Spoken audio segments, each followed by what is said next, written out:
मनोज दे एक घमंडी यूट्यूबर है। मनोज दे का दुकान बंद होने का सबसे बड़ी कारण, मनोज दे अपने दुकान को बंद क्यों किए? जैसे कि आप सबको पता ही होगा कि मनोज दे कुछ महीने पहले एक दुकान दिए थे, जिसमें उस दुकान में क्रिएटर का हर एक सामान मिल जाते। जैसे कि अगर आपको कोई मोबाइल फ़ोन लेना हो उस दुकान में मिल जाते। यानी कि अगर आप एक यूट्यूबर बनना चाहती हो तो यूट्यूबर बनने के लिए आप सबको सामान चाहिए, तो इन सारे सामान उस दुकान में मिल जाते। लेकिन अभी सुनने को मिलता है कि वो दुकान अभी बंद हो चुका है। मनोज दे खुद अपने मुंह से कहते हैं कि अभी मेरा दुकान जो कुछ दिन पहले जो मैं एक दुकान ओपन किए थे उस दुकान को मैं लॉक कर दिया हूँ। तो मनोज दे उस दुकान को बंद क्यों किए? उसके पीछे कुछ कारण है, कुछ रीजन है, आप सबको मैं बिल्कुल बताऊंगा, ठीक है। मनोज दे का दुकान बंद होने का यह कारण नहीं कि मनोज दे के दुकान से कोई सामान नहीं लेते थे। मनोज दे का जो दुकान है, एक सेकंड तक भी टाइम नहीं मिलता था कि वो सामान दे पाए किसी को। उसके दुकान में इनो टाइम भीड़ ही देखने को मिलते थे।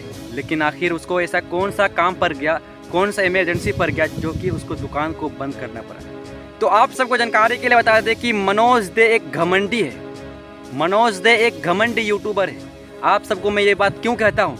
क्योंकि मनोज दे अपने मुंह से खुद कहता है कि मैं एक घमंडी हूँ। मनोज दे का दुकान बंद होने का सबसे बड़ी कारण ऑडियंस के लिए उन्होंने अपने दुकान को बंद कर दिए। मनोज दे का कहना है कि मैं दुकान दिया हूँ लेकिन हमसे कोई भी क्रिएटर ना मिले। वही क्रिएटर मिलेंगे जिनकी अच्छा खासा यूट्यूब चैनल पर फॉलोअर्स हो, जिनका इंस्टाग्राम पर अच्छा खासा फैन फॉलोइंग हो। वही क्रिएटर, वही यूट्यूबर हमसे मिल सकता है। क्योंकि मनोज दे खुद कहते हैं मैं दुकान को इसलिए बंद करता हूँ कि जो भी मेरा दुकान पर सामान लेने आते हैं तो उसको चाहिए मनोज दे।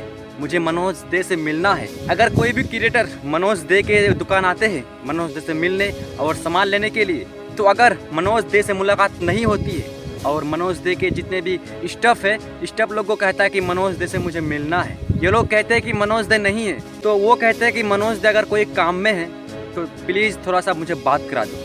सोचो, मनोज दे को इतना घमंडी हो गया है कि वो बात भी नहीं करेगा किसी से। लेकिन मनोज दे अगर यहाँ तक पहुँचा है तो आप सबकी बदौलत ही यहाँ तक पहुँच पाया है। और मनोज दे खुद कहते हैं मेरा दुकान बंद करने का मतलब यह है कि ऑडियंस मेरा दुकान में आते हैं और सिर्फ मनोज दे से मिलना है। लेकिन मनोज भाई, अगर आप इस वीडियो को देख रहे हो, क्योंकि जो भी आपसे मिलने के लिए आते हैं, आपसे प्यार करते हैं, आपका व्यूअर है, आपको देखकर आपसे मिलने के लिए आते हैं, तो आपको तो खुश होनी चाहिए। लेकिन आपके अंदर तो घमंडी है, मुझे किसी से नहीं मिलना है। लेकिन मनोज दे वीडियो के लास्ट में ये भी कहा कि देखिए सबका अपना अपना काम होता है, क्योंकि इन टाइम अगर आप लोगों से ही मिलेंगे तो मेरा तो और पर्सनल काम है, वो सब काम कौन करेगा। और मनोज दे ये भी कहा कि मेरा पास जितना टाइम रहता है बिल्कुल मैं आप लोगों से मिलता हूँ। लेकिन देखिए मनोज दे एक सबसे बड़ा यूट्यूबर है, उसके पास बहुत ही कम समय रहता है। लेकिन मनोज दे को ये नहीं कहना था कि दुकान बंद करने का कारण सिर्फ ऑडियंस, ये तो कहा नहीं, लेकिन सबको मिलने आ जाते हैं इसीलिए मैं दुकान को बंद करता हूँ, क्योंकि मेरे पास टाइम नहीं रहता है, मैं टाइम नहीं दे पाऊँगा, ठीक है। लेकिन मानना पड़ेगा कि वो एक बड़ा यूट्यूबर है तो उसके पास काम ज़्यादा होता है, ठीक है, टाइम नहीं दे पाता है। अगर कोई मनोज दे से मिलने के लिए आते हैं, मनोज दे से मुलाकात नहीं होने पर रोने लगता है, तो मनोज दे को भी बुरा लगता है, इसीलिए उन्होंने दुकान को ही बंद कर दी।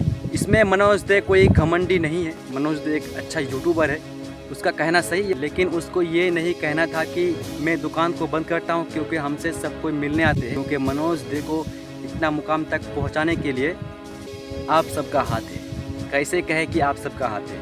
इस मुकाम तक पहुँचने के लिए मनोज दे संघर्ष किए, स्ट्रगल किए, तब जाकर पहुँचा है। मनोज दे ने मेहनत किया और आप लोगों ने प्यार दिया, इसीलिए मनोज दे इतना मुकाम तक पहुंचा। लेकिन मानना तो पड़ेगा मनोज दे दिल का बहुत अच्छा है, सबका रिस्पेक्ट करते हैं और एक अच्छा और सच्चा यूट्यूबर है। मिलते हैं नए वीडियो में।